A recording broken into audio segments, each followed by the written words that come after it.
In the sun-baked town of Copper Creek, where cattle drives and copper mines shaped destinies, stood Miss Eleanor Hayes, all 4 feet 11 inches of her. She'd traveled 2,000 miles west with a mail-order bride contract in her pocket, and hope in her heart, only to face sneers and whispers about her height. As she prepared to board the next stage out of town, her trunk packed with shattered dreams, a shadow fell across her path. Thomas Montgomery, the wealthiest rancher in 3 counties, wasn't known for his height, but for the size of his heart. He'd seen something in Eleanor's eyes that measured far taller than any ruler could capture.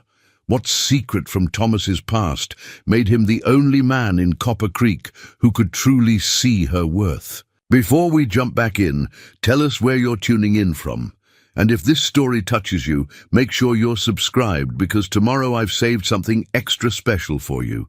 The stagecoach rattled to a stop in a cloud of ochre dust, and Eleanor Hayes clutched her mother's silver locket, thumb running over its worn surface. Inside, carefully preserved behind glass, was a miniature portrait of the family she'd left behind in Boston, their last gift before she'd embarked on this journey west. "Copper Creek," the driver announced, his voice carrying the weariness of 2 days' hard travel.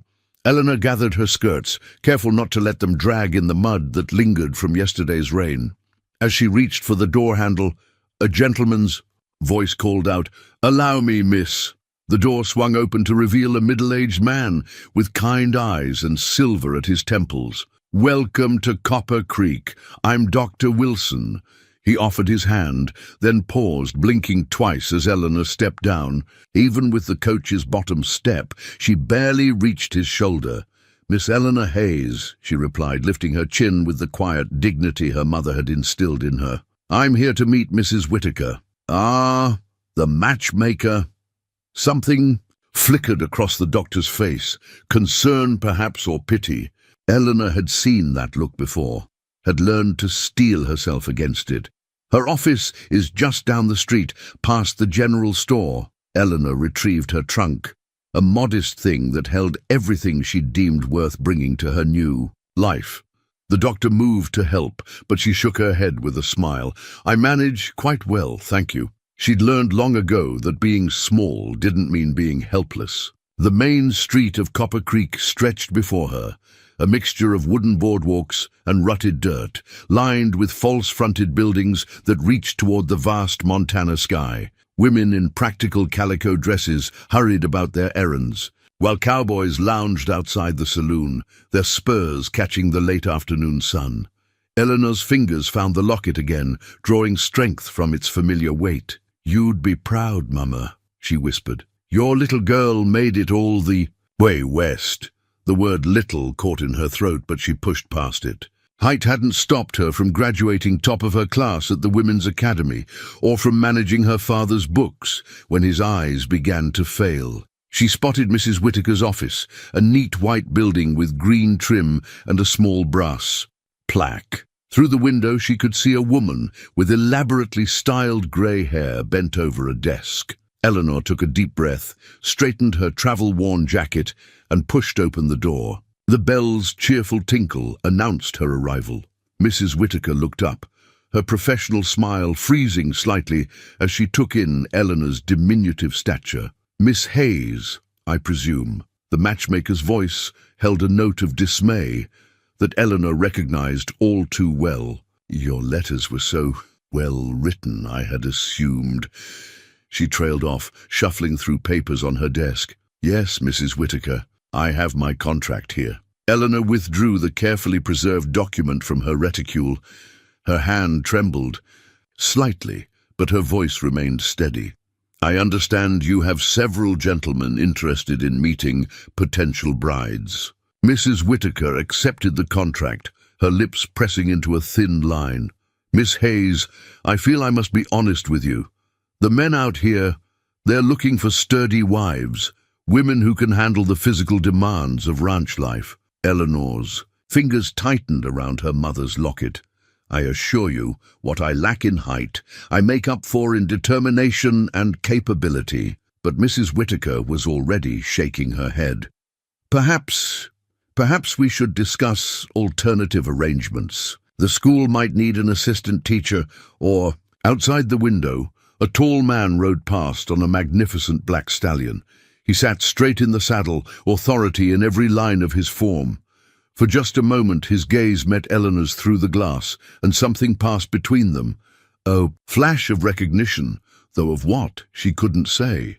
Then he was gone, leaving Eleanor to face Mrs. Whittaker's gentle rejection and the growing realization that her dreams of finding a place to belong might have died before they truly began. The next morning dawned clear and crisp, bringing with it the steady stream of potential suitors Mrs. Whittaker had arranged to meet.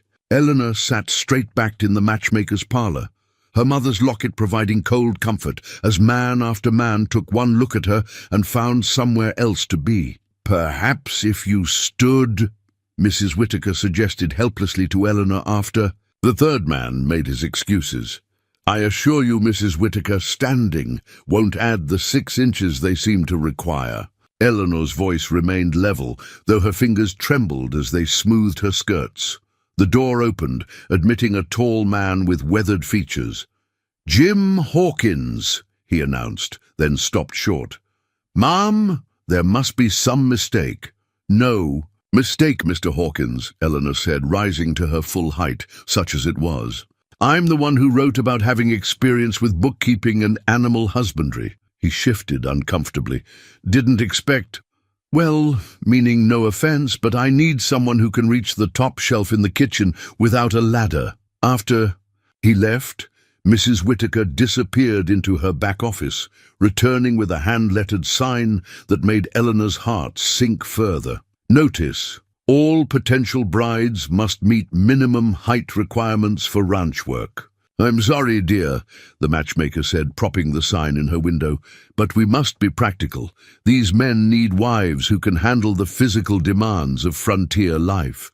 Eleanor watched as Mrs. Whittaker added measurements to the sign that might as well have been a gate closing her out of the life she'd dreamed of. "My father's ranch in Boston," she began. "This isn't Boston," a new voice interrupted. Clayton Pierce stood in the doorway, his expensive suit marking him as one of the territory's successful mine owners. "Out here, we need women of substance."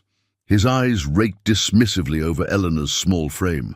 "Though I suppose you could find work in the mining office.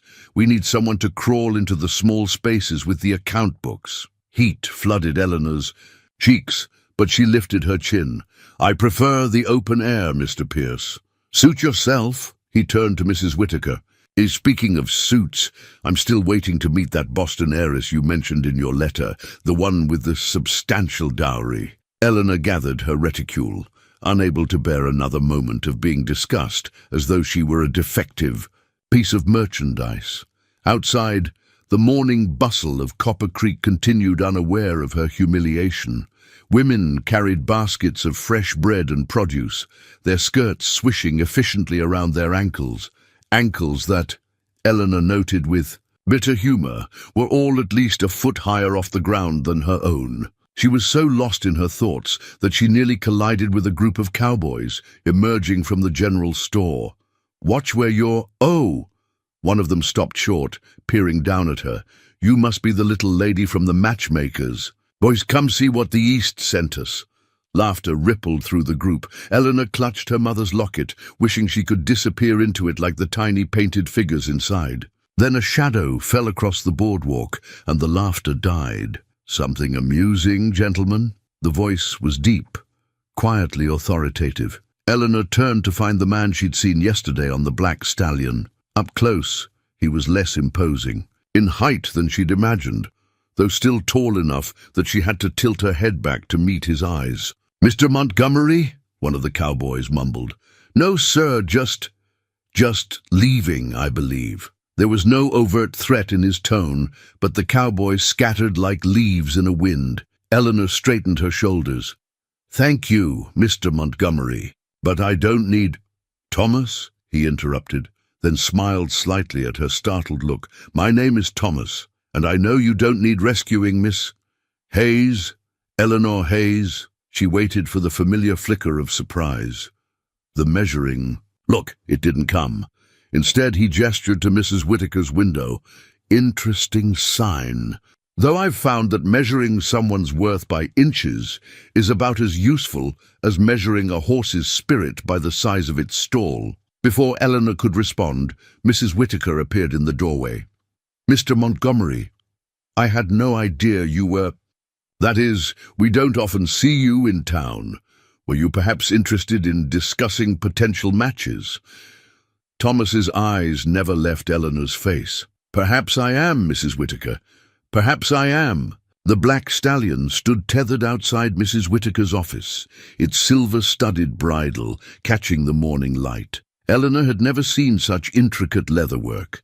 Each concho had been carefully shaped into a delicate mountain flower, no two exactly alike. "His name is Midnight," Thomas said, watching her study the horse. "Would you like to meet him properly?" Eleanor hesitated. The stallion's withers stood well above her head, his powerful frame making her feel even smaller than usual. But there was something in Thomas's quiet offer that made her step forward. "He's magnificent," she said, reaching up to let Midnight catch her scent. The stallion lowered his great head, nickering softly. "He knows quality when he sees it." Thomas's voice held no mockery, only a simple statement of fact. "Most people are too intimidated to approach him. He doesn't suffer fools gladly." Mrs. Whitaker appeared in the doorway, wringing her hands. "Mr. Montgomery, surely you don't intend, that is, with your standing in the community." "My standing?" Thomas raised an eyebrow. "You mean my bank account, I suppose? Or the size of my ranch?" "Well, yes, and—" The matchmaker's eyes darted to Eleanor, who pretended to be absorbed in stroking Midnight's velvet nose. "Mrs. Whitaker," Thomas said quietly, "I've found that ledgers don't measure what matters most. My father taught me that, though it took me years to understand it." He turned to Eleanor. "Miss Hayes, would you do me the honor of riding with me? I'd like to show you something." Eleanor glanced at the stallion's imposing height, then back at Thomas. "I'm not sure I could—" He smiled, and the expression transformed his serious face. "I have a few tricks for that. If you trust me?" She did, she realized with surprise. Despite having just met him, something about his steady presence felt more reliable than all the polite dismissals she'd endured since arriving. "I trust you," she said. Thomas led Midnight to a water trough that stood at the perfect height for a mounting block. With gentle efficiency, he helped Eleanor arrange her skirts and settle side saddle before swinging up behind her. The position should have made her uncomfortable. It was hardly proper, but his respectful distance and the secure feeling of his arms reaching around her to hold the reins put her at ease. Mrs. Whitaker's scandalized gasp faded behind them as Midnight carried them down the main street. Eleanor felt the curious stares of townspeople, heard the whispers start up in their wake, but for once she didn't shrink from the attention. "My ranch lies west of town," Thomas said as they cleared the last buildings. "But first, I'd like to show you what made me fall in love with this country." The trail wound up through scrub-covered hills, each turn revealing new vistas. Eleanor had expected Montana to be beautiful, but nothing had prepared her for the majesty of the mountains rising purple against the horizon, or the way the spring grass rippled like waves in the wind. "It's breathtaking," she whispered. "Most people see the harshness first," Thomas said, "the distance between towns, the unforgiving weather. But there's a poetry to it, if you know how to look, like that cloud shadow racing across the valley." Eleanor pointed to where darkness and light chased each other across the landscape. She felt, rather than saw, his smile. "Exactly like that." "You have a keen eye, Miss Hayes." "Eleanor," she offered, "since we're being informal enough to share a horse." The trail opened onto a high meadow carpeted with wildflowers. Thomas drew Midnight to a halt, and they sat in companionable silence, watching red-tailed hawks circle overhead. "You're wondering why I intervened back there," he said finally. "The thought had crossed my mind. I saw something familiar in your eyes, the look of someone who spent too long being measured by the wrong yardstick." He paused. Would you like to hear a story about a boy who was told he'd never amount to much because he couldn't read the words in his school books properly? Eleanor turned slightly to look at him. What happened to him? His father taught him there were different ways to read, the lay of land, the health of cattle, the character of men. That boy grew up to own the largest ranch in 3 counties. His voice held no pride, only quiet acknowledgement. But he never forgot what it was like to be judged by a single measure and found wanting. Understanding bloomed in Eleanor's chest, warm and unexpected as the spring flowers surrounding them. And now he's trying to teach that lesson to others, only to those wise enough to already know its truth. Thomas gathered the reins. Now, would you like to see what a real Montana ranch looks like? I warn you, it's not as neat as those eastern establishments. Eleanor settled more comfortably against the saddle. I'd like that very much. The Montgomery Ranch spread across the valley like a kingdom, its fence lines disappearing into the distance. Cattle dotted the emerald spring grass, their rich brown hides gleaming in the afternoon sun. As they approached the main house, Eleanor noticed how the buildings had been arranged with careful thought. The barn positioned to block the worst of the winter winds, the corrals angled to catch the morning light. Welcome to Silver Creek Ranch, Thomas said as they rode into the yard. A weathered man in his 60s emerged from the barn, his lined face breaking into a smile. Boss, didn't expect you back, so... He stopped short at the sight of Eleanor, but his surprise quickly transformed into a warm welcome. Well now, what have we here? Miss Eleanor Hayes, meet Frank Miller, my foreman and oldest friend. Thomas dismounted smoothly, then helped Eleanor down with careful dignity. Frank's been with the ranch since before I could reach the stirrups. And that wasn't so long ago as some might think, Frank chuckled. Come on inside, Miss Hayes. Martha's just pulled a fresh apple pie from the oven. The ranch house kitchen was a marvel of practical beauty, with gleaming copper pots and bundles of dried herbs hanging from the rafters. Martha Miller, Frank's wife, greeted Eleanor with the same easy warmth as her husband. Sit, she insisted, pulling out a chair. You must be exhausted from the ride. Actually, Eleanor said, accepting a slice of pie, I found it invigorating, though I admit I've never ridden quite like that before. Boss, Frank said, speaking of riding, that new stallion's giving us trouble. Won't let anyone near him with a saddle. Thomas nodded.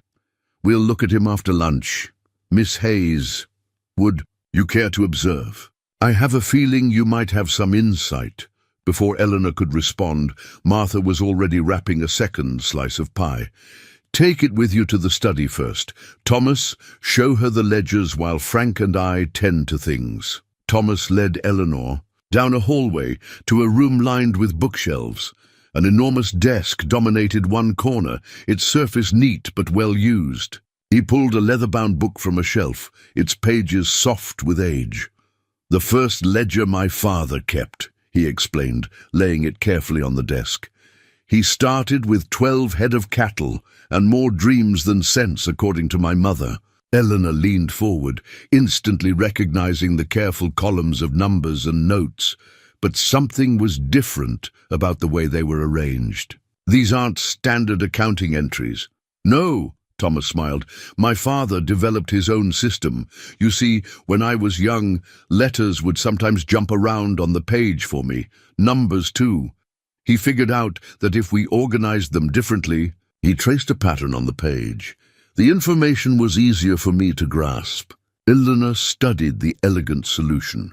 He turned the limitations into an advantage. Each entry tells a story, not just about money, but about the weather, the cattle's health, even which hands were working that day. Most people just see messy bookkeeping, Thomas said quietly.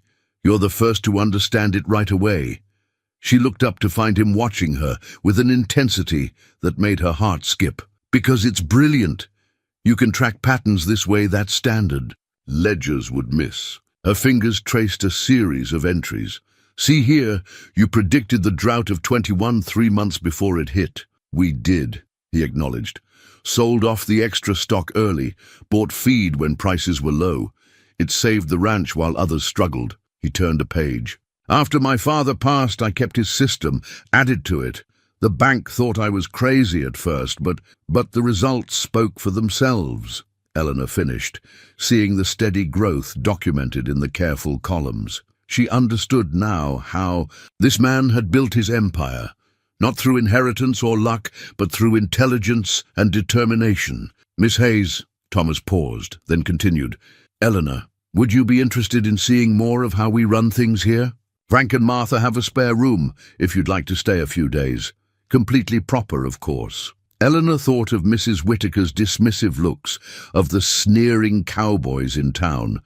Then she thought of how Thomas had seen past her height, to recognize something in her that others missed, just as she had seen past his different way of reading, to recognize his brilliance. "I would like that very much," she said softly, "though I warn you, I may have quite a few questions about your accounting system." His smile was like sunrise breaking over the mountains. "I look forward to every one of them. Now, shall we see about that troublesome stallion?" 3 days into Eleanor's stay at Silver Creek Ranch, Martha Miller brought in the weekly edition of the Copper Creek Chronicle, her usually cheerful face creased with concern. The paper was folded to show a column titled "Local Happenings" by Miss Augusta Prendergast.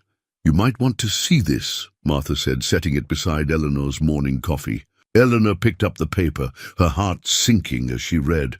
"Certain elements of our respectable community have been shocked by recent developments at the Montgomery Ranch. The wealthy and eligible Mr. Thomas Montgomery, whose business acumen has been extensively documented in these pages, appears to have taken in a diminutive Eastern miss of questionable background. One must wonder what design such a person might have on our most prosperous citizen."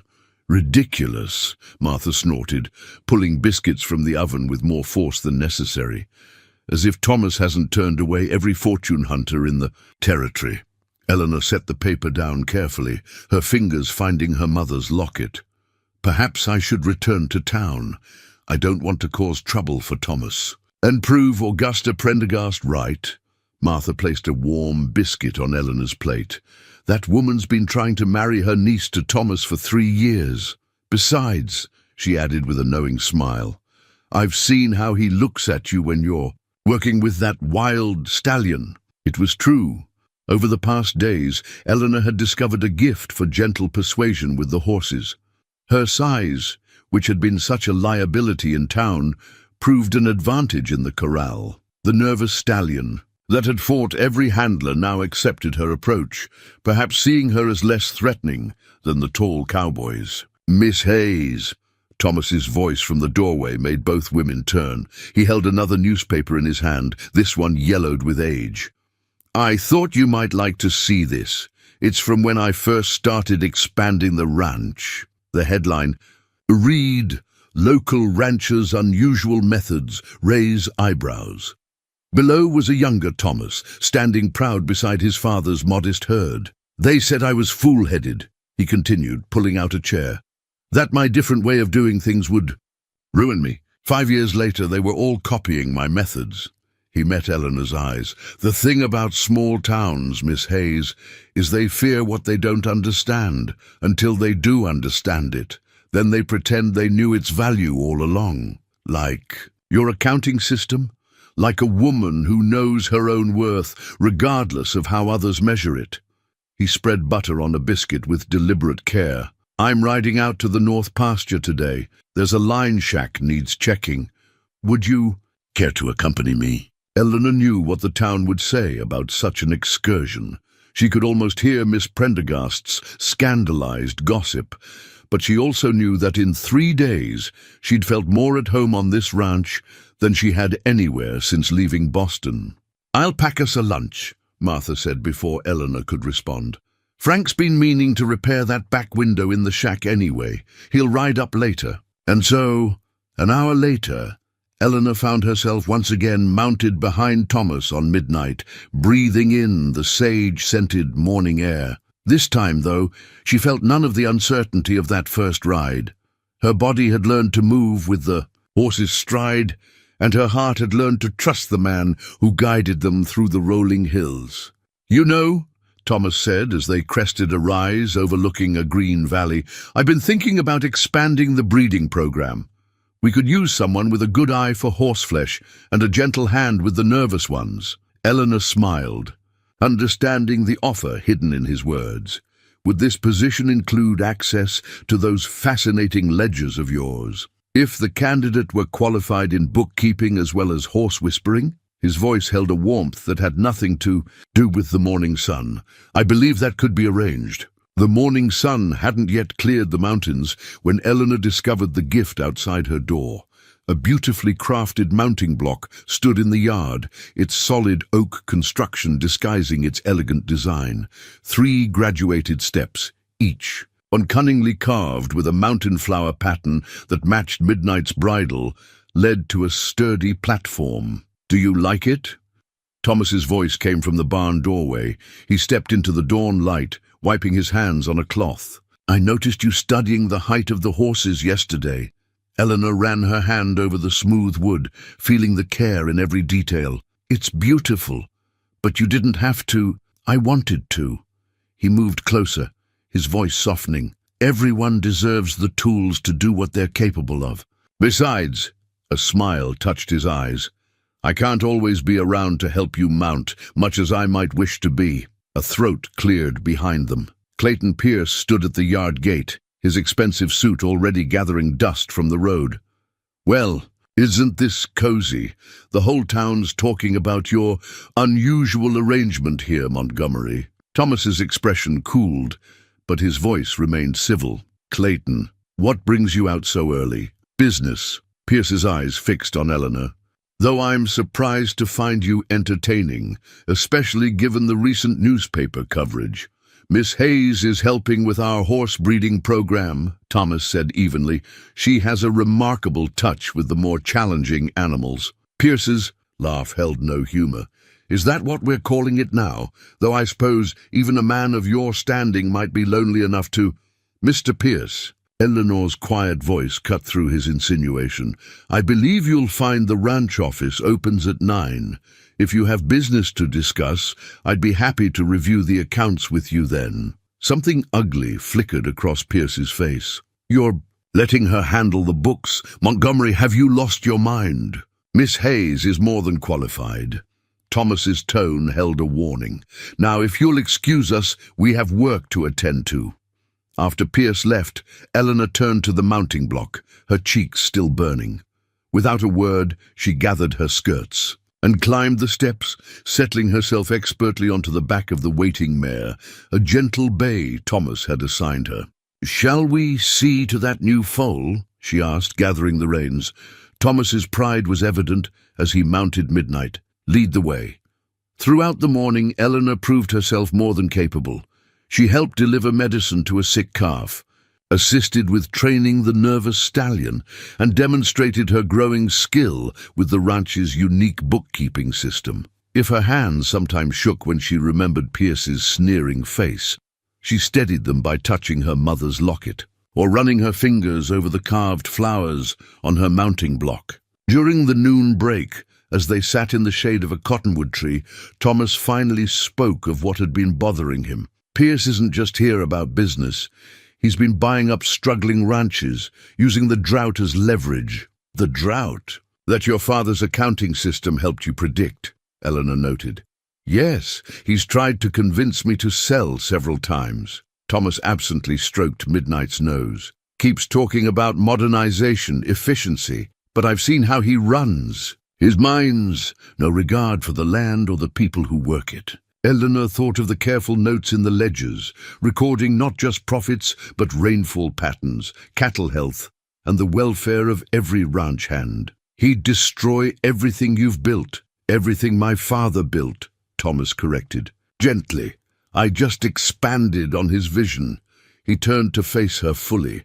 "Eleanor, I need to ask you something. These past weeks, you've shown an understanding of this place that goes beyond mere business. Would you consider, that is, would you be interested in a more permanent position here?" Her heart leapt, but years of being judged made her cautious. "What kind of position did you have in mind?" Before he could answer, a ranch hand came galloping up. "Boss, Pierce's men are moving cattle across the north boundary line." Thomas was on his feet instantly. "Eleanor, go," she said, already mounting her mare using the block. "I'll alert Frank and the others." As they rode in opposite directions, Eleanor realized something had shifted.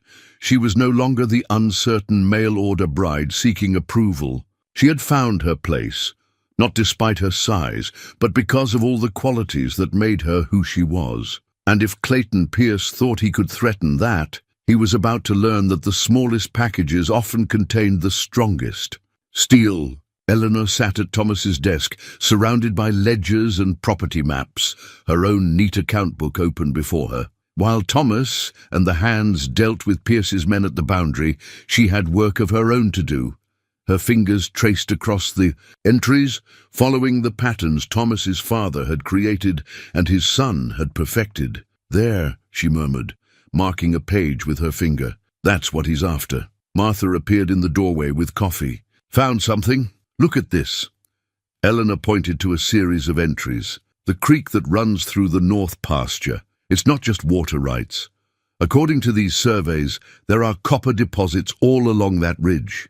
Pierce isn't after grazing land at all." "That snake," Martha said, setting down the coffee cup with a sharp clink. "He's trying to steal mining rights."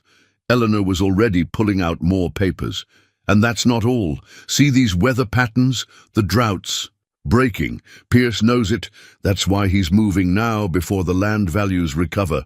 She opened her own account book, where she'd been tracking local property sales since arriving. Every transaction, every shift in market prices, carefully noted in her precise hand. A pattern emerged.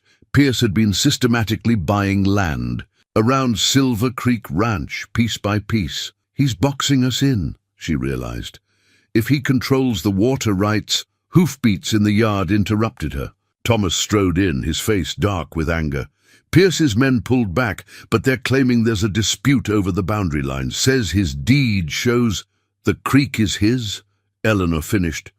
"That's what he wants you to think." She spread out the papers. "But look at these original surveys. The boundary markers were moved recently. See the fresh soil disturbance in Frank's report? And here," she flipped through her account book, 3 suspicious property transfers, all using the same notary, all changing hands just before Pierce bought them. Thomas leaned over her shoulder, his presence warm and solid. "Eleanor, you're brilliant." He studied the evidence she'd compiled. "With this, we can challenge his claims legally. But why go to all this trouble? The grazing isn't worth—" "Copper," Eleanor and Martha said together. "There's a copper vein running through that ridge," Eleanor explained. "Your father suspected it years ago. It's coded into these ledger entries. He didn't pursue it because he valued the water for ranching more than any mineral rights." Thomas straightened, understanding dawning. "So when Pierce couldn't buy us out directly, he tried to steal what he couldn't buy," Eleanor finished. "But he didn't count on someone understanding your father's unique bookkeeping system." Their eyes met, and something electric passed between them. Then Frank burst in, bringing the smell of horse and dust. "Pierce is in town, meeting with his lawyer. Word is, he's filing an injunction." "Let him," Thomas said, still looking at Eleanor. "Miss Hayes has just handed us everything we need to stop him." Eleanor closed her account book, suddenly self-conscious. "I simply followed the patterns. Your father's system made it possible to see what others missed." "No," Thomas said softly. "You saw what others missed because you know what it's like to be underestimated, just as you saw value in a different way of keeping books or in a rancher who reads differently than most." Martha and Frank exchanged knowing looks and quietly slipped out, leaving Eleanor and Thomas alone in the study. The afternoon sun slanted through the windows, turning the dust motes to gold. "Miss Hayes," Thomas began then. "Eleanor, I need to tell you something." He moved around the desk to face her. "When you first arrived in Copper Creek, I saw something in you that reminded me of this ranch, something beautiful and strong that others were too blind to value properly. These past weeks, watching you work, seeing how you understand not just the books but the heart of this place." He gestured to the papers spread across the desk. You've protected my father's legacy better than I ever could alone. Eleanor's hands trembled slightly as she stacked the ledgers. The ranch is worth protecting. It's become... She paused, gathering courage. It's become home. Then stay, Thomas said quietly. Not as an employee, not as someone who has to prove their worth. Stay as... He took a deep breath. Stay as my wife, if you'll have me. Before Eleanor could respond, a commotion erupted in the yard. They rushed to the window to see Clayton Pierce riding up, a document held high in his hand like a battle flag. Looks like he's brought that injunction, Thomas said grimly. Eleanor squared her shoulders. Then let's show him exactly what he's up against. She gathered her account book and the evidence she'd compiled. Together, the summer social was Copper Creek's grandest annual event, transforming the town hall into a glittering approximation of an Eastern ballroom. Eleanor stood before the mirror in Martha's spare room, smoothing the sage-green silk of her best dress, the one she'd packed with such hope for her new life out west. You look lovely, Martha said, adjusting the pearl combs in Eleanor's carefully arranged hair. Though you might want this too. She held out a dance card on a silk ribbon, its ivory surface still pristine. Eleanor took it with trembling fingers. After the past weeks of ranch work and legal battles, the thought of facing Copper Creek society seemed more daunting than breaking any wild stallion. Remember, Martha said, reading her expression, you're the woman who uncovered Clayton Pierce's scheme and saved Silver Creek Ranch. You have nothing to prove to these people. A soft knock interrupted them. Thomas stood in the doorway, resplendent in a black suit that made him look every inch the wealthy rancher he was. But it was his expression when he saw Eleanor that made her breath catch. Miss Hayes, he said, softly, you put the sunset to shame. They rode into town in Thomas's best buggy, Eleanor's dance card already bearing his name in his careful handwriting. The first dance was his by right as her escort, but he'd also claimed the supper dance. And the last waltz, the rest remained empty, a fact that would normally have mortified her, but somehow didn't matter anymore. The town hall blazed with lamplight, bunting and summer flowers decorating every surface. As they entered, the music faltered briefly, conversations stuttering to a halt before resuming with increased intensity. Eleanor felt the weight of every stare, heard the whispers behind fluttering fans. My goodness! Augusta Prendergast's voice carried clearly from nearby. I had no idea the circus was in town. Ignore them, Thomas murmured, leading Eleanor onto the dance floor. They're just jealous that I'm dancing with the most capable woman in the territory. As they moved through the waltz, Eleanor gradually relaxed into the familiar steps. Thomas was an excellent dancer, adjusting his stride naturally to match her shorter one. They moved together as easily as they had on horseback, finding a rhythm that made their height difference seem irrelevant. Well, if it isn't the lovely Miss Hayes, Clayton Pierce's voice interrupted them between dances. I trust you're enjoying your temporary position at Silver Creek Ranch? Miss Hayes's position is permanent, Thomas said firmly. In fact, Thomas, a willowy young woman in an elaborate pink gown, swooped in. You simply must dance with Emily. She's been practicing her waltz for weeks, haven't you, dear? Miss Emily Prendergast, Augusta's niece, simpered appropriately. Oh, Mamma, you're embarrassing me. Eleanor felt Thomas tense beside her. Before he could respond, she touched his arm gently. You should dance with Miss Prendergast. I need to rest a moment anyway. But as Thomas reluctantly led Emily onto the floor, Pierce stepped closer. You know, my offer still stands. A woman of your stature might find the mining office more suitable than playing rancher's wife. Mr. Pierce, Eleanor said calmly, a man of your business acumen should know when he's beaten. Or do you need to review those property documents again? His face darkened. You think you're very clever, don't you? But Thomas Montgomery deserves a proper wife, someone who can stand beside him without making him look foolish. The only foolish thing, came Thomas's voice from behind them, would be letting Others decide what I deserve. He had returned, leaving Emily Prendergast stranded mid-dance. Pierce, I believe you were just leaving. This isn't over, Montgomery. Actually, it is. Thomas turned to Eleanor, holding out his hand. Miss Hayes, would you do me the honor of this dance? And perhaps every dance hereafter? Understanding dawned in Eleanor's heart as he led her back to the floor. The music swelled, not a waltz this time, but a sweet, slow melody that allowed him to draw her closer than strictly proper. Did you mean that? She whispered. Every dance hereafter. I meant to do this properly, he admitted. Not here with Pierce and the Prendergasts watching, but seeing you tonight, so strong and dignified despite their pettiness. He took a deep breath. Eleanor Hayes, I love you, not in spite of who you are, but because of it. Will you? Yes, she said, her heart soaring. Yes to every dance, every day for the rest of our lives. The music played on, but they hardly heard it. Around them the whispers grew to a crescendo as words spread through the hall.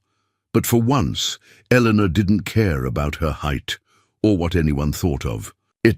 In Thomas's arms, she felt exactly as tall as she needed to be. The day after the summer social, Eleanor was organizing Thomas's study when she found the photograph tucked between the pages of an old ledger. The image was faded but clear, a younger Thomas standing beside a tall, elegant woman in a wedding dress. They were both smiling, his face unlined by the years that would follow. Her name was Catherine. Thomas's quiet voice made Eleanor start. He stood in the doorway, his expression gentle. I should have told you about her sooner. Eleanor carefully set down the photograph. She was beautiful. She was. Thomas crossed the room, picking up the image with careful fingers. We were married for 8 months before the fever took her. That was 12 years ago. I'm so sorry. Eleanor's hand found her mother's locket, understanding now why Thomas sometimes got a faraway look when studying the western horizon. I was angry for a long time, he continued, settling into his chair. Not at her, at God, at fate, at myself for not being able to save her. She was the banker's daughter, you see. Everyone said we were perfectly matched. Eleanor's heart twinged. Because of her height, because of everything society valued, her family's standing, her classical education, her proper Western upbringing. He set the photograph down. But do you know what I remember most? How she laughed at my terrible jokes, how she insisted on learning to ride astride instead of side saddle, how she saw past what everyone expected her to be. Their eyes met across, the desk, understanding flowing between them. Like you did with me, Eleanor said softly. Catherine taught me to look past surfaces. When she died, I thought I'd never find that kind of understanding again. He reached across the desk, taking Eleanor's hand. Until I saw you standing in Mrs. Whitaker's office, chin raised despite everyone's judgment. Eleanor squeezed his fingers, but doubt crept into her heart. Thomas, are you sure about us? I'm not tall and elegant like Catherine. I can't help thinking that perhaps Miss Prendergast would be more suitable. Eleanor. He stood, circling the desk to kneel beside her chair. I loved Catherine for who she was, and I love you for who you are. Different people, different loves, both real. He touched her cheek gently. When I lost her, I thought my heart would never heal. But you didn't just heal it. You showed me it could grow bigger, love differently, but just as deeply. Tears pricked Eleanor's eyes. I wish I could have known her. She would have liked you. Thomas smiled. She had no patience for people who measured others by anything but their character. He hesitated. There's something else you should know. After she died, I threw myself into expanding the ranch, using Father's methods to build something lasting. The town thought I was crazy, but I needed to prove that being different, reading different, thinking different, wasn't a weakness. It never was, Eleanor said firmly. Just as being small never made me less capable. It just meant I had to find my own way of doing things. Exactly, Thomas's voice grew serious. Eleanor, I want you to be sure about this, about us. Marriage to me means sharing everything. The ranch, the responsibilities, the town's judgment. And, he gestured to the photograph, sharing Catherine's memory too. I'll always keep her in my heart. Eleanor touched her mother's locket, thinking of all the memories it held. The heart is big enough for many loves, Thomas. Past and present. She smiled. Besides, I think I understand Catherine better than most might. We both fell in love with a man who saw beyond what others expected us to be. Thomas brought her hand to his lips. I don't deserve you. Now that, Eleanor said firmly, is the only foolish thing I've ever heard you say. The photograph sat on the desk. Catherine smiled, blessing their clasped hands. Outside, the ranch hands were starting their day, horses nickering in the morning sun. And Eleanor knew with a certainty that filled her heart that she had found not just love, but understanding. The crisis came to a head on a sweltering afternoon when Frank rode in with news that Pierce's men were damming the creek. Eleanor was in the barn when she heard the commotion, carefully checking the legs of a pregnant mare. She emerged to find Thomas studying a weather-worn map spread across a hay bale, his jaw set in a grim line. He's trying to force our hand, Thomas said, as Eleanor approached. Without that water, half our grazing land becomes worthless by winter. The map was old, its edges frayed and corners reinforced with carefully stitched leather. Thomas's father had marked it with his distinctive system, not just boundaries and features, but weather patterns, cattle movements, and cryptic notations. That only made sense if you understood his unique way of seeing the world. Look at this. Eleanor pointed to a series of marks along the creek. Your father wasn't just tracking water flow. These symbols match the ones in the ledger where he noted mineral deposits. Thomas leaned closer, his shoulder brushing hers. You're right. And these dates. He traced a pattern Eleanor now recognized as his father's way of marking the seasons. He was tracking something else too. Eleanor studied the markings, her mind working in the way Thomas had taught her to read his father's system. The water, level changes, not just with the seasons, but her eyes widened. Thomas, there's another water source. Look at how the symbols shift here, even during drought years. Frank moved closer, squinting at the map. An underground spring? More than that? Eleanor's finger followed a faint line. A whole network of them. Pierce thinks damming the creek will cut off our water, but these springs... She looked up at Thomas. Your father knew they were here all along. That's why he never worried about the copper deposits. The real wealth was always the water. Thomas straightened, hope kindling in his eyes. If we can prove the springs predate the territory's water rights laws, then Pierce's claim to the creek won't matter, Eleanor finished. The springs feed the whole valley. By law, he can't interfere with their natural flow. That's assuming. We can find them, Frank cautioned. These marks are 30 years old. Eleanor touched the locket at her throat, thinking. Not quite. Look at these newer marks. Different ink, slightly different hand. You've been updating the map, haven't you, Thomas? He nodded slowly. Father taught me to check the springs every season. I never knew why it was so important. I just knew. You knew it was part of understanding the land, Eleanor said softly. Just like the ledgers, just like everything else your father taught you to see differently. Thomas rolled up the map decisively. Frank, get the men together. We need to mark every spring before Pierce realizes what we've found. He turned to Eleanor. Would you ride out with me? I could use your eye for patterns. They spent the rest of the day on horseback, Eleanor on her bay mare and Thomas on Midnight, checking each location marked on the map. At every stop, they found exactly what Thomas's father had documented. Clear springs bubbling up from the rocky ground, feeding hidden streams that kept the valley green even in the driest years. Eleanor watched Thomas at each spring, seeing how naturally he moved across his land, how he understood its rhythms in a way Pierce never could. This was more than a ranch to him. It was a legacy of seeing the world uniquely, of finding strength in different ways of understanding. As the sun began to set, they paused on a ridge overlooking the valley. The creek gleamed like copper in the fading light, Pierce's dam an ugly blot on its natural flow. "We'll file the water rights claim first." "And think tomorrow," Thomas said. "Pierce won't know what hit him." Eleanor nodded, but her mind was already racing ahead. "We should do more than that. These springs, they're not just on your land, are they? They feed the whole valley." "What are you thinking?" "A water cooperative." Eleanor's eyes lit up. "If we can get the other ranchers to sign on, show them how the springs connect everyone's land, Pierce won't just lose his claim, he'll lose his ability to divide the community." Thomas stared at her for a long moment, then laughed. "You're incredible, you know that. You don't just see the patterns, you see how to use them to help everyone." Eleanor smiled, touching her mother's locket. "I learned from the best.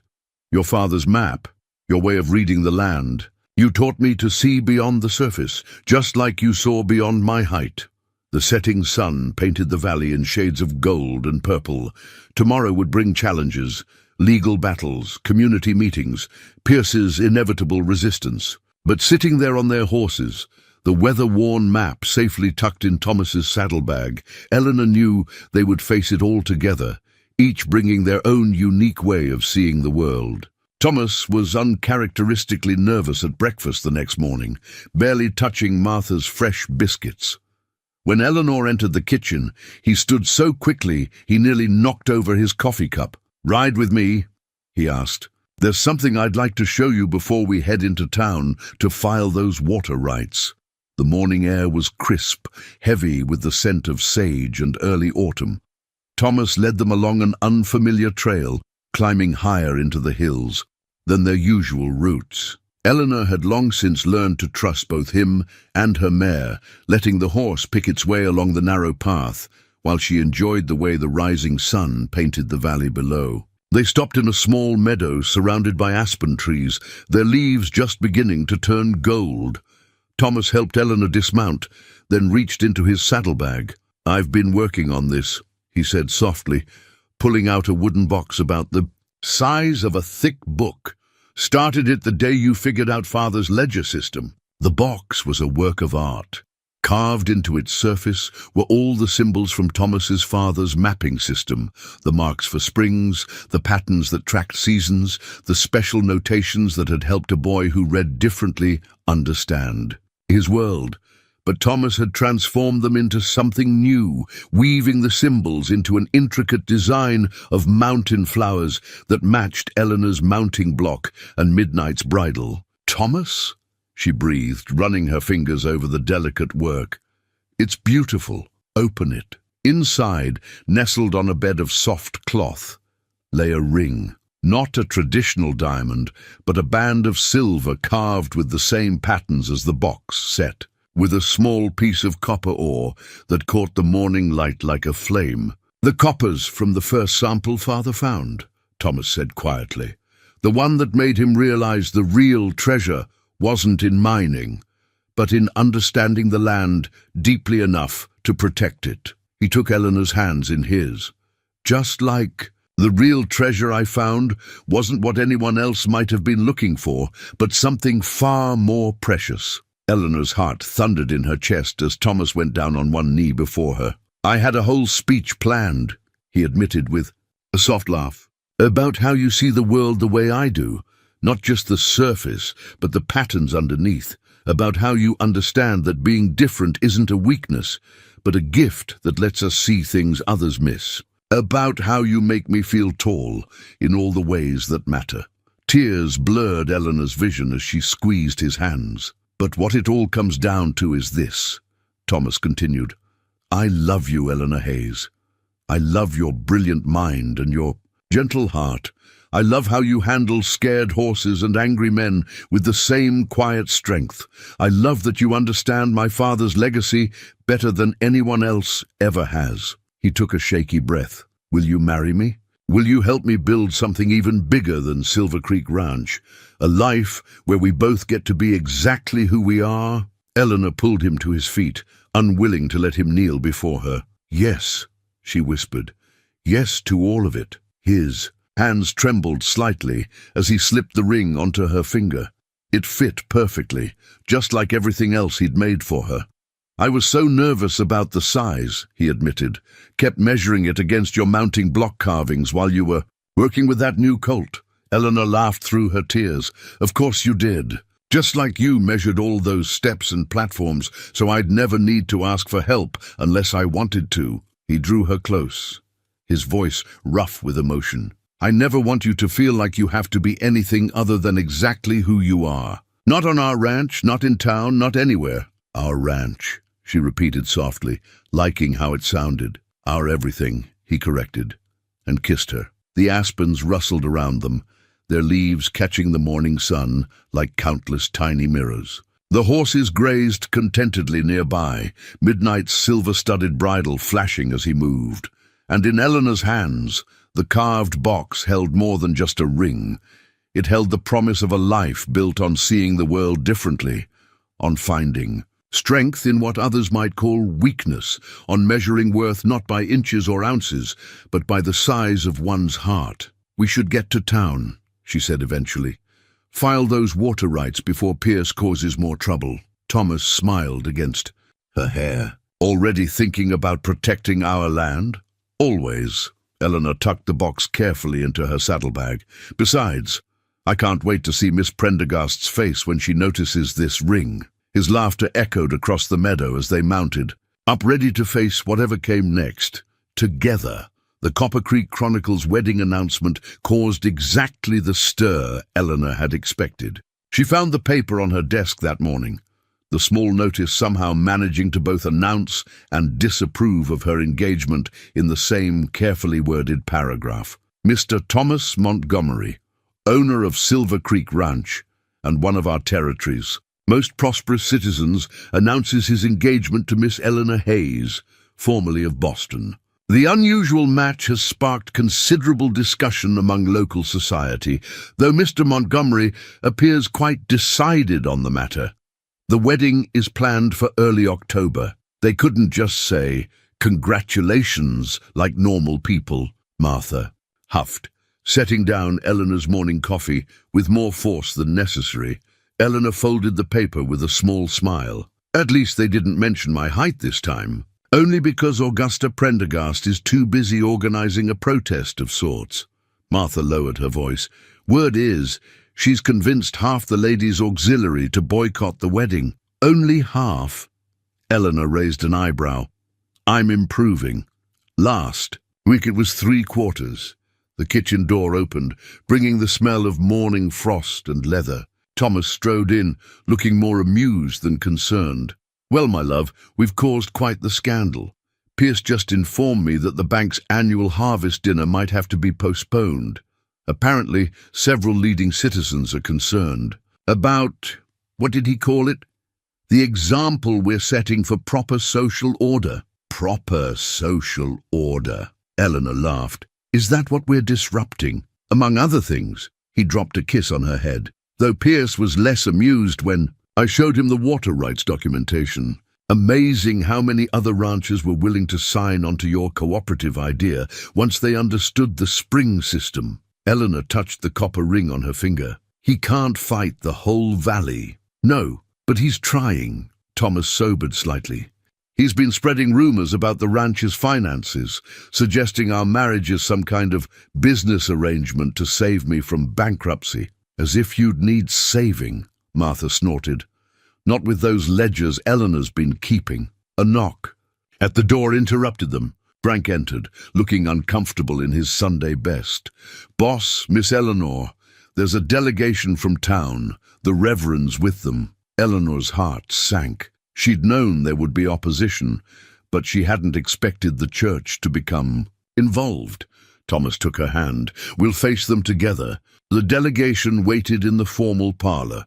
Reverend Stevens, Augusta Prendergast, and 3 members of the church board. Their faces ranged from concerned to openly disapproving. "Mr. Montgomery," the Reverend began, "we've come to express our deep concerns about this upcoming union." "Have you indeed?" Thomas's voice was dangerously quiet. "It's not natural," Augusta burst out. A man of your standing, marrying someone so capable, Eleanor suggested. Educated, or were you thinking of a different measure, Mrs. Prendergast? We merely feel, one of the board members said smoothly, that such an unsuitable match might affect the ranch's standing in the community. The bank, for instance. The bank, Thomas interrupted, has just reviewed our quarterly reports.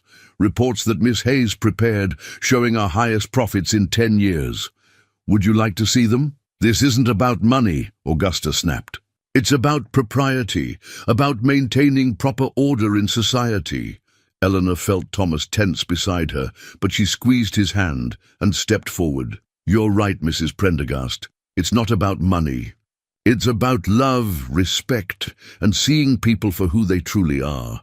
She touched her mother's locket. I came west looking for a place to belong, not realizing I would find someone who belonged with me exactly as I am. Reverend, Thomas added quietly, my father taught me that God doesn't measure souls by earthly standards. He taught me to see the world differently, to find blessings in unexpected places. He drew Eleanor closer. I've found mine. Will you help us celebrate that blessing, or will you let prejudice blind you to it? The Reverend looked between them for a long moment.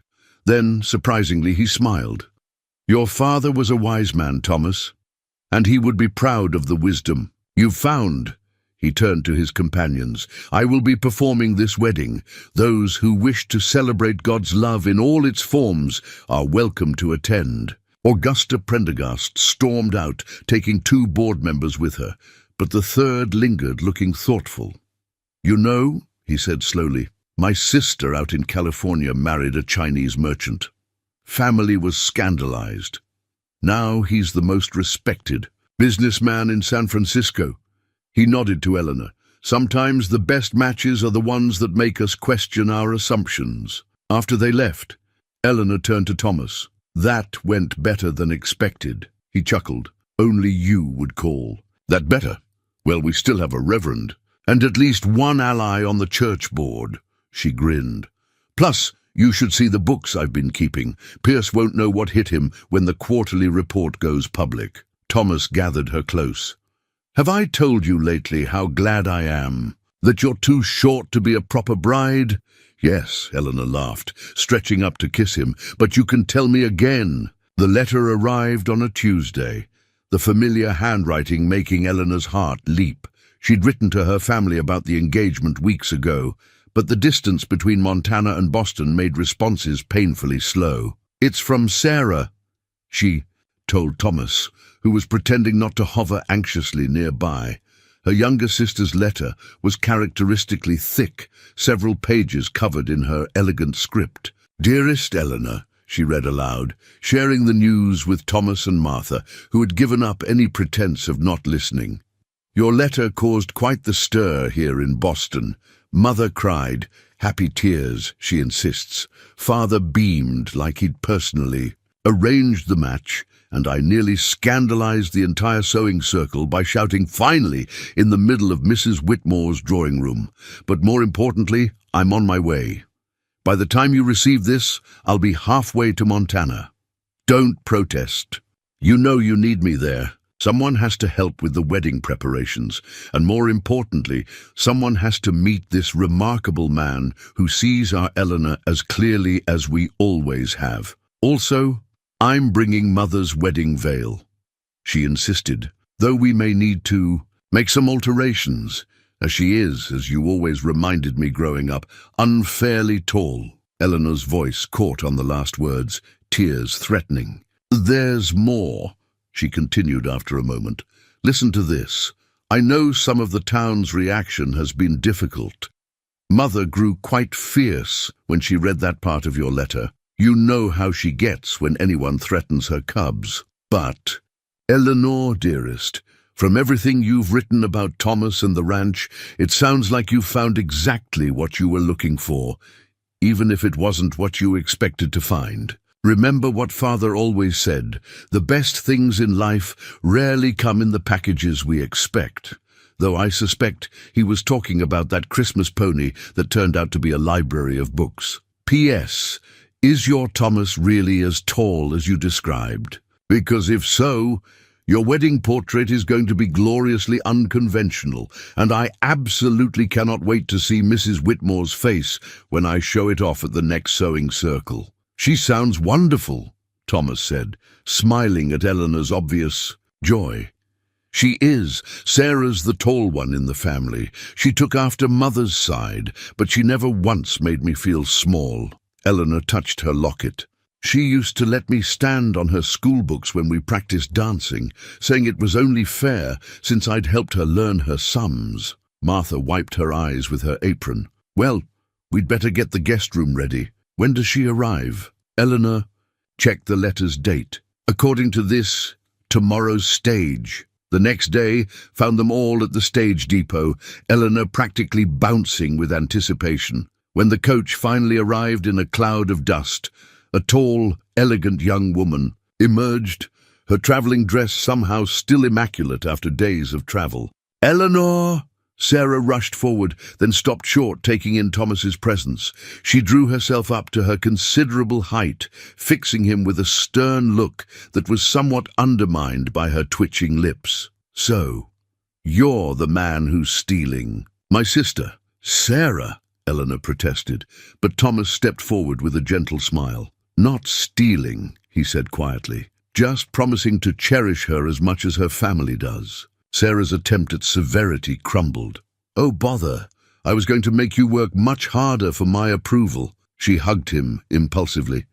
But anyone who looks at Eleanor that way has already won it. The ride back to the ranch was filled with Sarah's delighted observations about everything from the mountain views to the way Thomas had designed Eleanor's mounting block. But it wasn't until they were unpacking her trunk that she revealed her biggest surprise.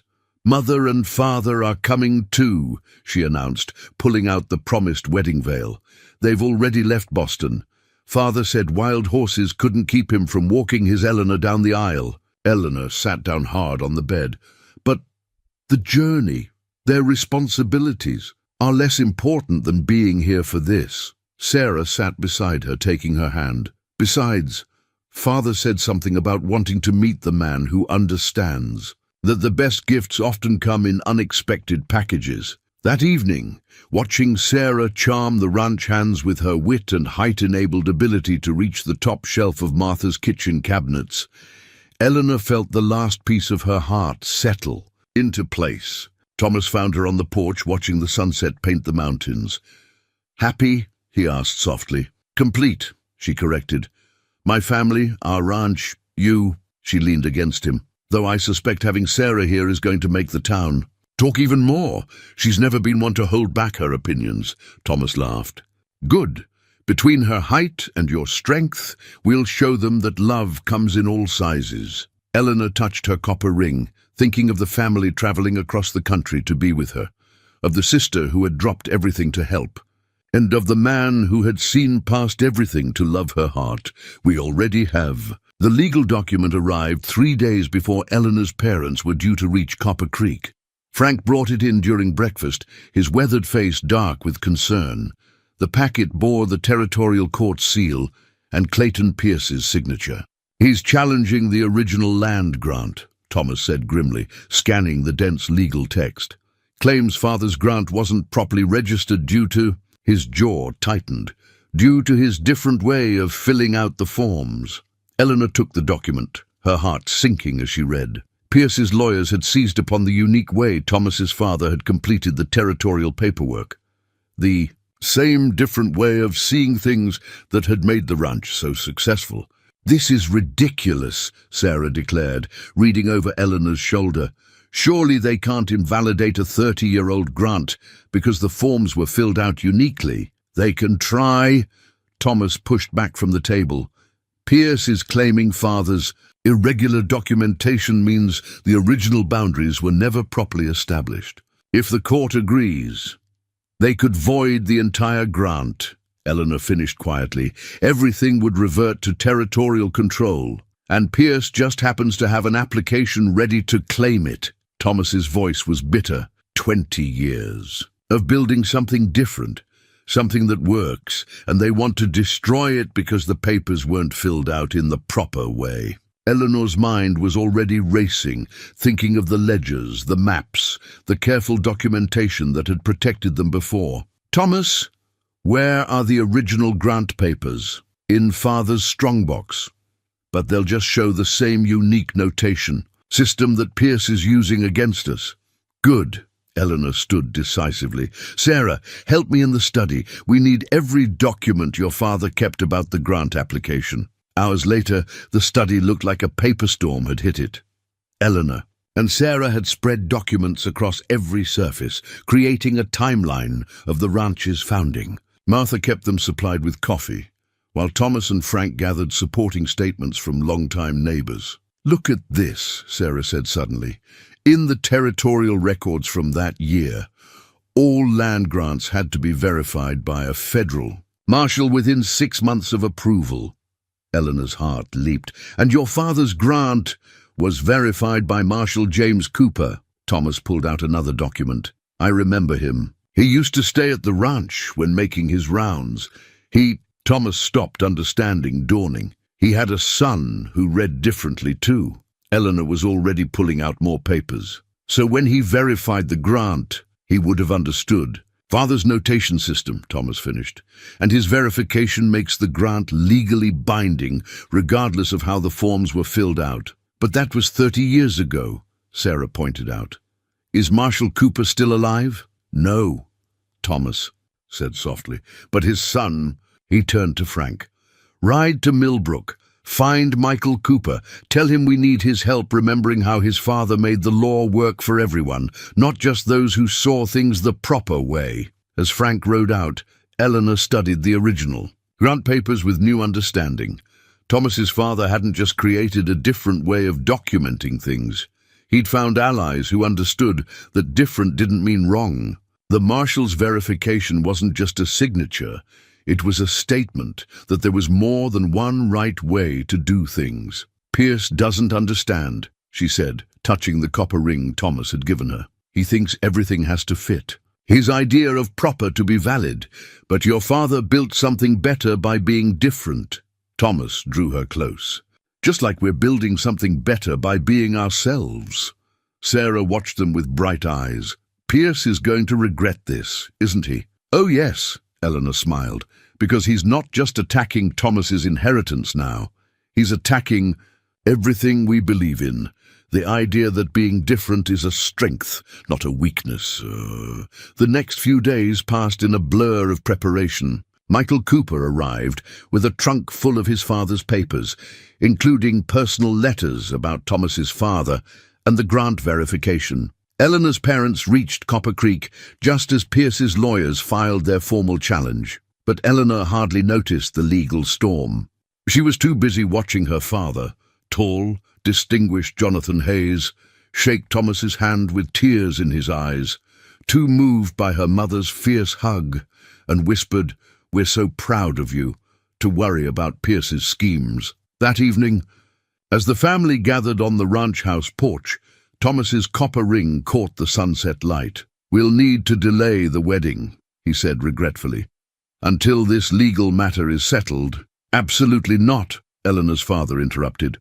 "I didn't cross half the continent to let some small-minded man's lawsuits stop my daughter's happiness. Besides," Sarah added with a wicked smile, "can you imagine Pierce's face when the judge who dismisses his case has to attend our wedding the next day?" Eleanor squeezed Thomas's hand. "She's right. We're done letting others decide what's proper. And for us." Thomas looked around at their gathered family, Eleanor's parents beaming with pride, Sarah plotting Pierce's downfall, Martha and Frank adding their own determined support. "You're right," he said softly.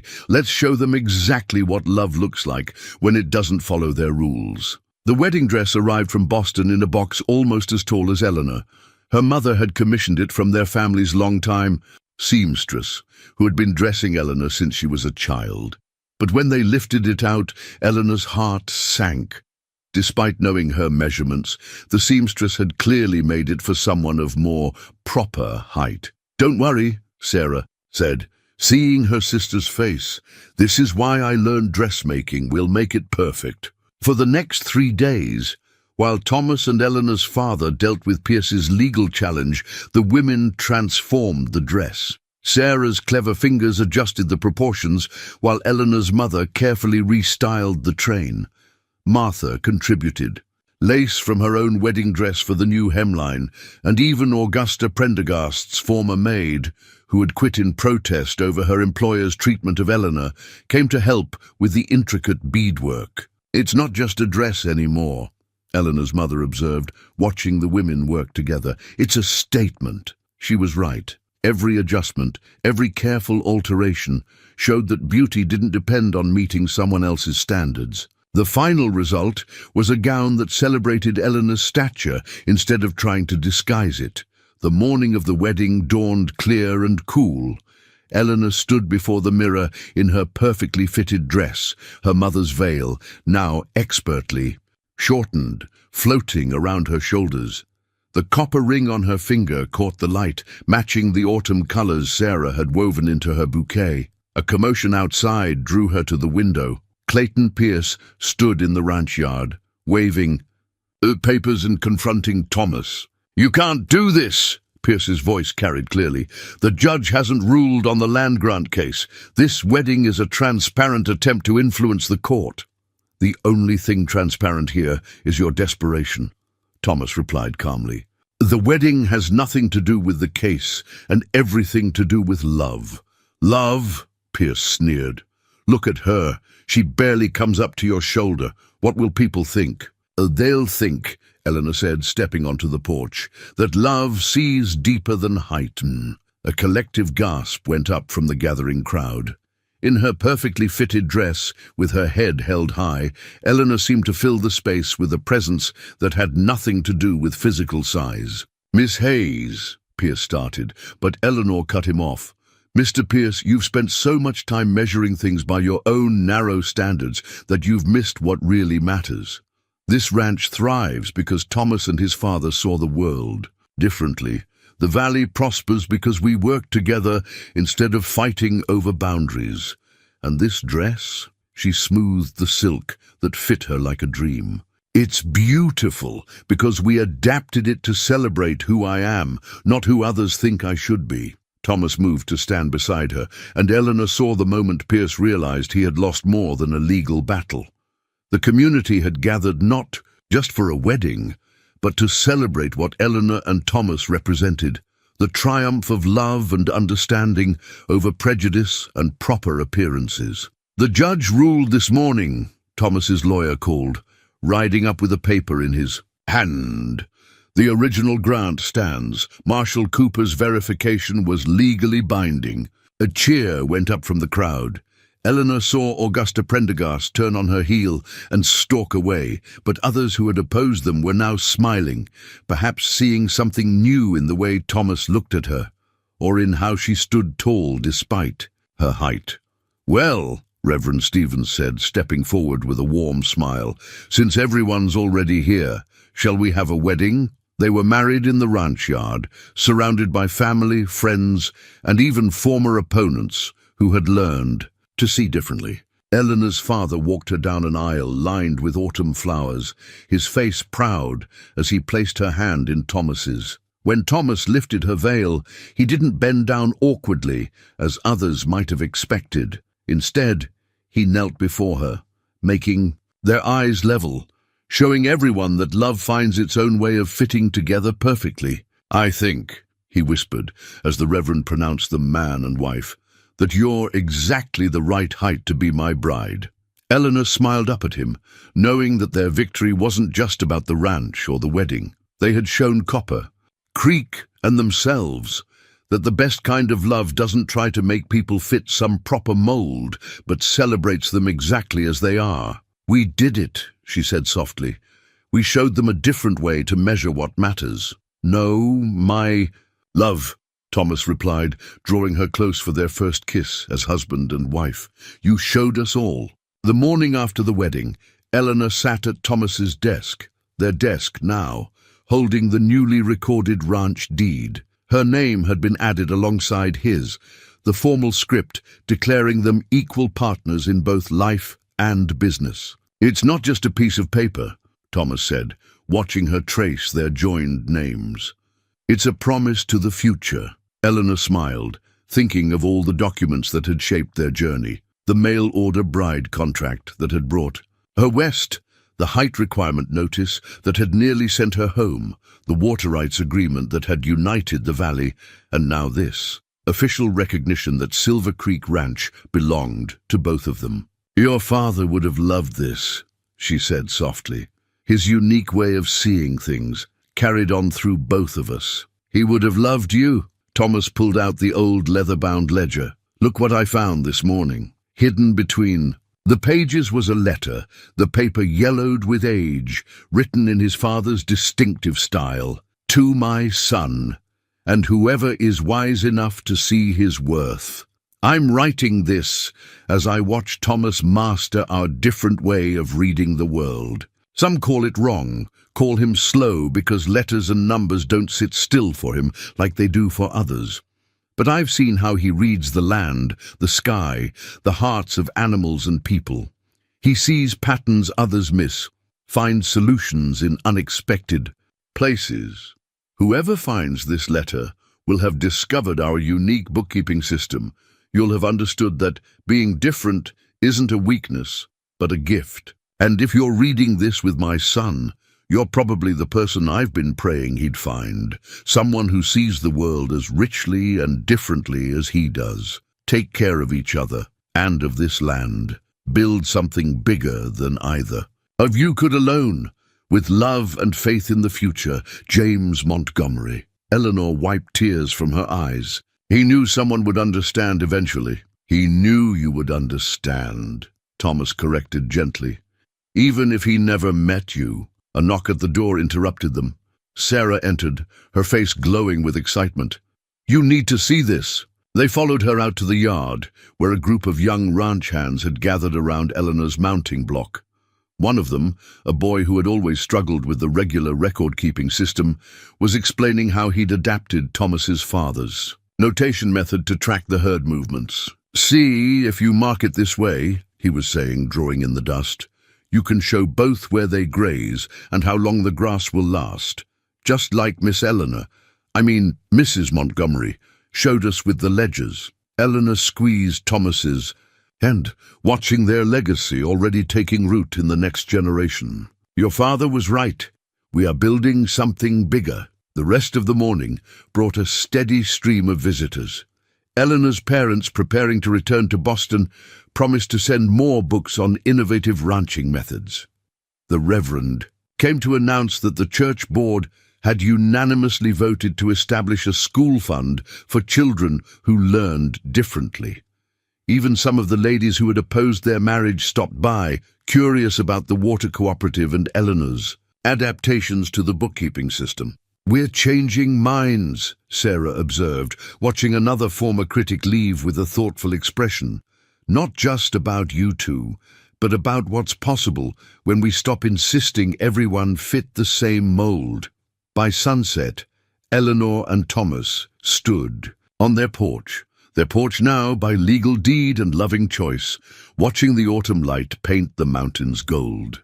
The ranch hands were bringing in the evening herd, using the new tracking system that combined Thomas's father's wisdom with Eleanor's innovations. "I've been thinking," Thomas said, his arm warm around her shoulders, "about expanding the breeding program, like you suggested, not just horses but ideas." Eleanor looked up at him, understanding blooming. "You want to teach others your father's methods?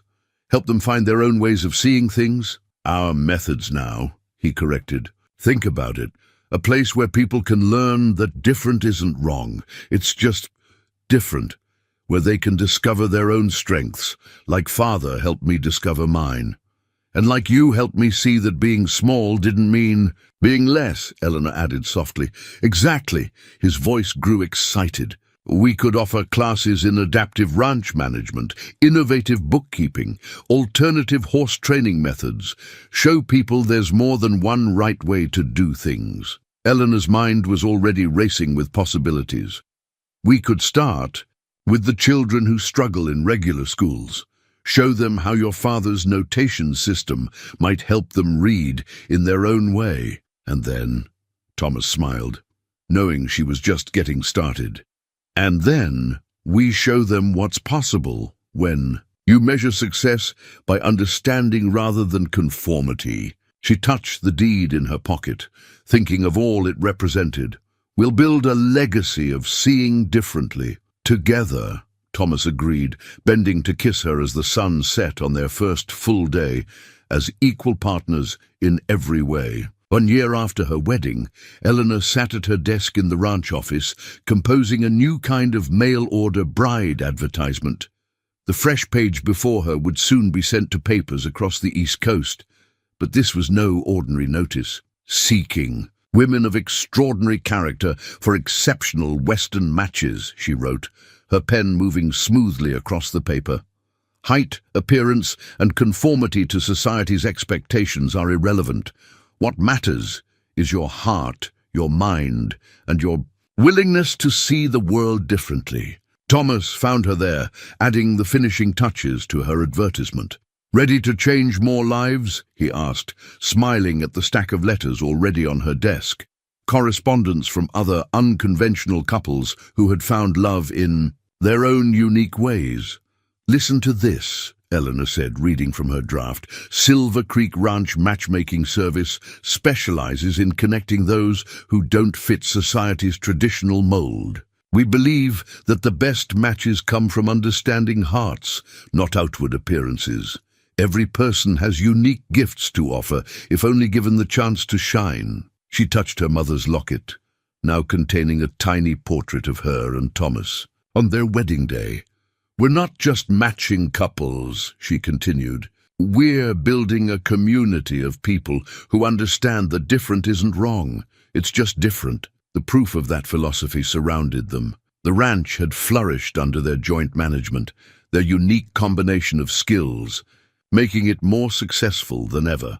The adaptive learning program they'd started had grown to include students from across 3 territories, all discovering their own ways of reading the world. Even Clayton Pierce had come around, his grandson now attending their special classes and thriving under Thomas's father's notation system. The boy, who had once been labeled slow, was now managing his grandfather's books with innovative methods that combined the best of both worlds. "Mrs. Whitaker stopped by earlier," Thomas mentioned, picking up one of the waiting letters. "She wants to partner with us, says she's learned that measuring compatibility by inches was short-sighted." Eleanor laughed at the unintentional pun. "Do you remember what she said when I first arrived? That I wasn't sturdy enough for ranch life? And now, look at you, running the most successful breeding program in the territory, teaching others to see their own strength." He drew her up from the chair, still marveling at how perfectly they fit together, despite their height difference. "You didn't just prove them wrong, love. You showed them a better way to be right."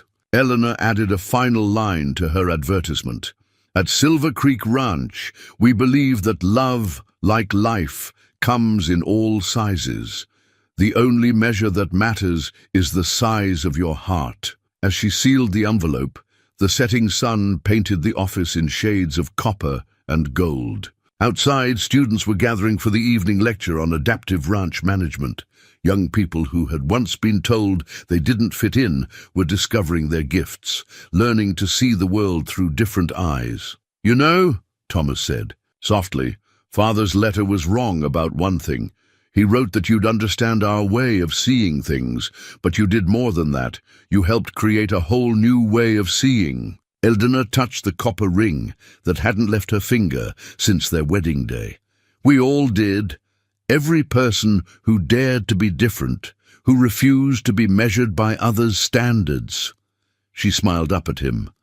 "We're just making sure they can find each other." As they walked out to greet their students, Eleanor thought of that first day in Copper Creek, when she'd nearly let others' judgments send her running back east. How different her life would have been if she hadn't stayed, if Thomas hadn't seen past her height to her heart. But that was the real magic of Silver Creek Ranch. It wasn't just a place where two people had found love despite their differences. It had become a beacon for others seeking the same understanding.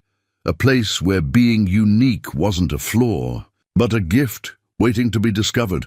And that was a legacy worth any measure.